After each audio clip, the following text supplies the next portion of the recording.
Hi, hello, here is Anne-Marie, and yeah, today we are going to talk about the immune system. And by the end, while I'll be concluding, you understand why I've decided or I'm talking about the immune system. So, what is the immune system? The immune system basically help our body fight diseases, help us fight infections. And there are many factors that can lead to decrease in the activity, the efficiency, or the speed at which our immune system is to work. We have age, one of the factors that's natural, like you can't fight age. And it's just that with time, as time is going, the immune system the activity tend to decrease. That's why we realize that other people may suffer like from the same disease as a younger one, but may have more complication, or maybe may have more symptoms, or may take longer for the patient to get healed, and all of that is just because with age the immune system tends to decrease. That's why it is important to to have our immune system at the top as possible and to do what it requires. And now, apart from that, we also have some drugs. Let me start with talking with the autoimmune disease. The autoimmune disease basically is characterized by an hyperactivity of the immune system, meaning that the immune system is working so much like it's a mini immune system. So basically, it's working so much that it is attacking, working against, fighting its own tissue. So healthy tissue of the organism is attacked in case of autoimmune diseases. And in those cases, we are supposed to give immunosuppressors. Immunosuppressor is to decrease the activity of the immune system. I hope you guys get it a little bit. So in this case, we have to give, like we have no choice but to give those type of drugs to help the to to decrease the speed at which the disease is going, and to help the patient basically. But the fact that we are helping the patient with immunosuppressor doesn't mean that on the other hand it is not putting the patient at risk. It's kind of putting the patient at risk because anyway, immunosuppressor is suppressing the immune system. So those patients also are also at risk. We also have the cases whereby when we are under pressure, when we are under stress, not once, not the one that happened one in a day and stuff like that, but continuous, that becomes kind of chronic. In those cases, we are also at risk because the stress and everything that is going on is also have some impact in our body.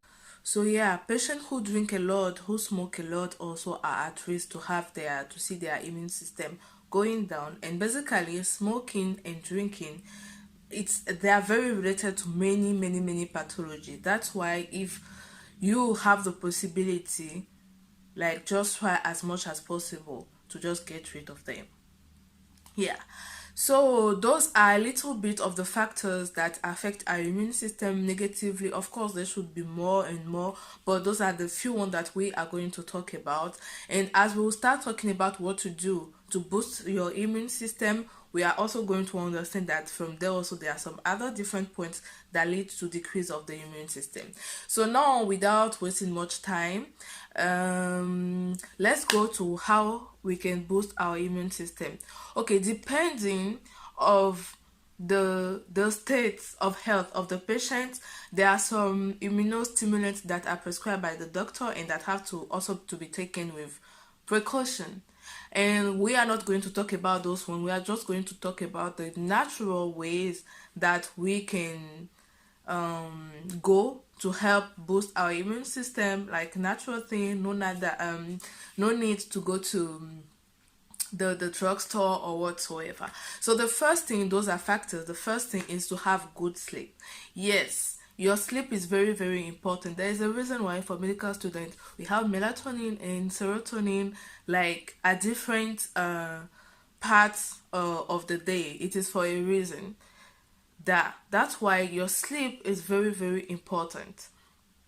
it is very important for you to have a good sleep, and the average time to sleep is between 6 and 8 hours. So when we say you should have a good sleep, doesn't mean that you should have 10 to 18 hours of sleep. No, especially now that many countries, many people are in quarantine, it doesn't mean that you should just be sleeping the whole day.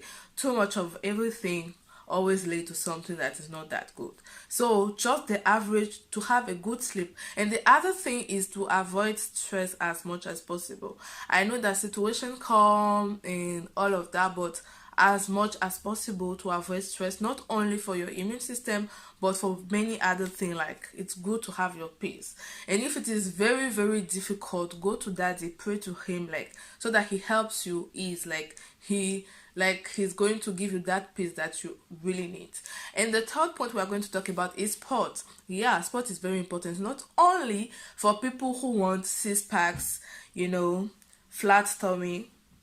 It's not only for those people, it is good for your health, like to ginger your body, you get what I'm saying. So yeah, sport is important. And now during this quarantine time, this period of time, the coronavirus and all of that, yeah, I've seen many things, videos on internet where people are like, kind of, I think it's soap or oil on the floor and trying to, yeah, I know you cannot, if your house is not that big, you won't be able to run around, but you can try to stretch yourself, do small, small things. You don't need to be jumping all over the place before knowing that you are doing sport. Like, you just do with whatever you have. Like, you can have your small, yeah.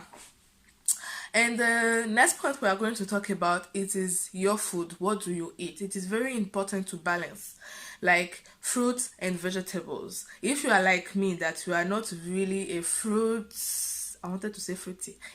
If you are like me, like you don't really eat fruit that often. Actually, it's not really good, because there are many many nutrients in fruits that are needed in your body. So my advice to you is to find a way to balance them, at least 1 or 2 fruits per day. We are again not saying that you should sit now to have plenty banana and to start struggling. No, one banana maybe today, tomorrow one kiwi, to the next day another, to have that diversity. It really actually helps.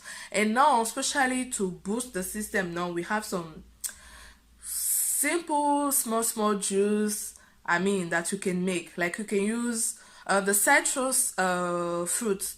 They're actually very helpful. I'll talk about lemon. Lemon juice is very nice, and it is not of being rich in vitamin C. It's actually very, it's known for that. So you can have your lemon that you cut. If you like tea, as you have your tea done, you can cut some lemon, wash the lemon. At these days, please wash everything very well, very very very very well. So you wash your lemon, you cut some slice inside your tea, and you drink it like that. I personally don't really like that, because I feel like because the skin is there, it has that bitter taste. So I prefer pressing the juice inside. That is my own way. And now that's basically the tea for cold countries, but we also know that even in hot countries, there are people who like tea as well. And in those cases, what you can do is, okay, for those one we understand, but generally, like, okay, what I want to say is that, apart for the lemon, apart from tea, you can just have some cold kind of juice, lemon juice.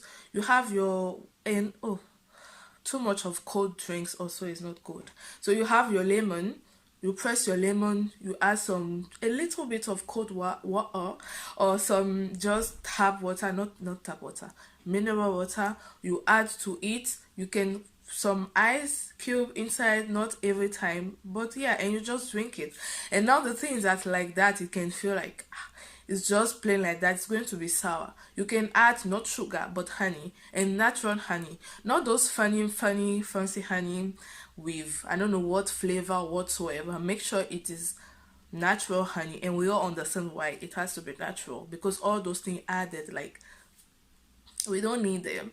And many of these things that are added to all the things that we eat, basically, what do?